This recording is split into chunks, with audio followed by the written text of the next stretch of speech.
আমার ছোট মেয়ে আর আমার জন্মদিন প্রায় একই সাথে, অর্থাৎ একদিন আগে আর একদিন পরে। কিন্তু আমরা চেয়েছিলাম আমার জন্মদিনের সাথে মিল রেখেই ওকে পৃথিবীতে আনতে। কিন্তু ওই যে জন্ম এবং মৃত্যু আল্লাহ নির্ধারিত, তাই সব প্ল্যান করে রাখলেও ওকে একদিন আগেই পাঠিয়ে দিল। তো আমাদের জন্মদিন উপলক্ষে আমাদের এই বিশেষ কেকের ডিজাইনটি আপনাদের সাথে আজকে শেয়ার করছি। আর কেকের রেসিপি তো আগেই শেয়ার করেছি, যারা দেখেননি দেখে নেবেন। এখানে আমি ট্রপিক্যাল হুইপ ক্রিম নিয়েছি 1 কাপ, কারণ কেকের ডিজাইন করার জন্য ট্রপিক্যাল হুইপ ক্রিমটি আমার সবচাইতে ভালো লাগে। 1 কাপ ক্রিম নিয়ে আমি 1 মিনিটের মতো বিট করে নিচ্ছি লো হিটে। আর এই ক্রিমটি বিট করার ক্ষেত্রে আপনারা লক্ষ্য রাখবেন, বিটারটি কিন্তু এক সাইডেই ঘোরাতে হবে।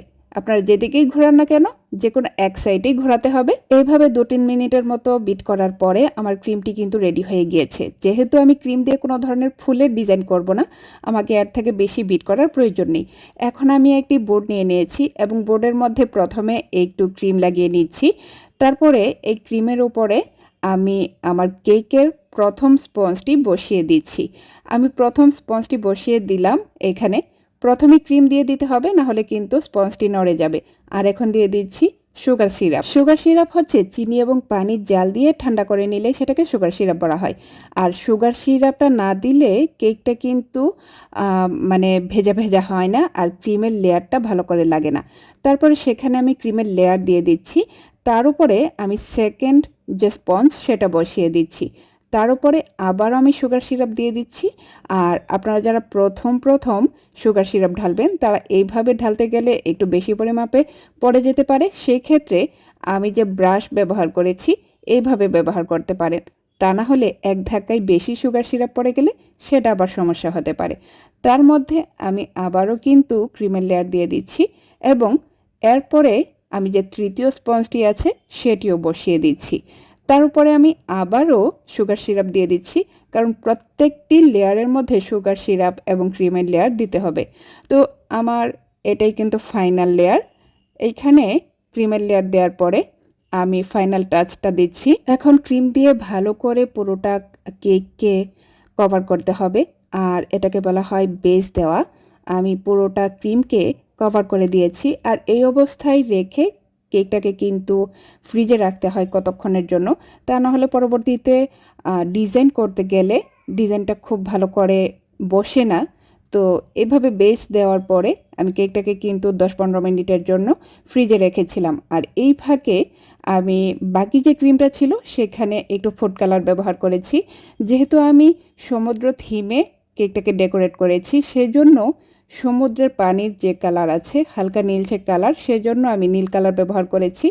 এবং এখন কিন্তু আমি সমুদ্রের একটা আবহাওয়া এখানে আনার চেষ্টা করছি, ঢেউ বানানোর চেষ্টা করছি। আমি নাইফের সাহায্যে সমুদ্রের 3D ঢেউ এখানে বানানোর চেষ্টা করছি। আর এই কাজটা কিন্তু খুবই কঠিন না, আপনারা চেষ্টা করলেই পারবেন। আর সাইডের অংশটাও আমি অর্ধেক করে এই ব্লু কালারের ক্রিম দিয়ে কভার করে দিচ্ছি, কারণ বাকি অর্ধেকটা কিন্তু আমি বীজ বানাবো। তো এইভাবে একটু উঠা করে ঢেউ দিয়ে আমি অর্ধেকটা কভার করে দিয়েছি। তারপর সমুদ্রের ঢেউগুলোকে জীবন্ত করার জন্য, ঢেউয়ের মাথার মধ্যে সাদা সাদা ফেনা বানানোর জন্য তার মধ্যে দিয়ে দিচ্ছি সাদা রঙের ক্রিম দিয়ে ফেনা। সেটাও একটি নাইফের সাহায্যে সাদা সাদা ফেনা আমি বানিয়ে দেওয়ার চেষ্টা করেছি। আর এখন বীজটা বানাচ্ছি।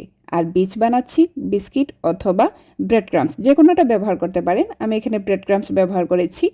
বিস্কিট অথবা ব্রেড গুঁড়া করলে কিন্তু সেটা দিয়ে খুব সুন্দর করে এভাবে বীজের একটা ভাইব আনা যায়।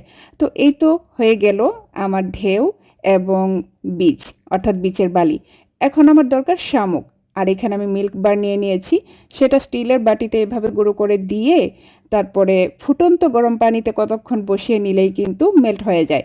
আর এইভাবে চকলেটের, অর্থাৎ শামুক শেপের যে চকলেটের মোল্ড আছে সেখানে 5 মিনিট এইভাবে রাখলেই কিন্তু চকলেটগুলো তৈরি হয়ে যায়। শামুক শেপের সুন্দর সুন্দর কিউট চকলেটগুলো তৈরি হয়ে যায়। আর এগুলো কিন্তু বাচ্চারা খুবই পছন্দ করে। এখন আমি বিচের মধ্যে ছড়িয়ে ছিটিয়ে এই চকলেট শামুকগুলো বিছিয়ে দিচ্ছি। এখন দেখতে একদম জীবন্ত শামুকের মতো লাগছে না? একটা জিনিস এখানে মিসিং, আর সেটা হচ্ছে একটা আমব্রেলা। আমি লোকাল মার্কেটে খুঁজেও একটা আমব্রেলা পাইনি। একটা আমব্রেলার জন্য বিচ ভাইবটা অসম্পূর্ণ রয়ে গেল। তো তো যাই হোক, এই ছিল আমাদের মামের বার্থডে কেকের কাহিনী। যদি ভালো লেগে থাকে অবশ্যই লাইক, কমেন্ট এবং শেয়ার করে পাশে থাকবেন। তাহলে আজ এই পর্যন্তই, দেখা হবে পরবর্তীতে। আল্লাহ হাফেজ।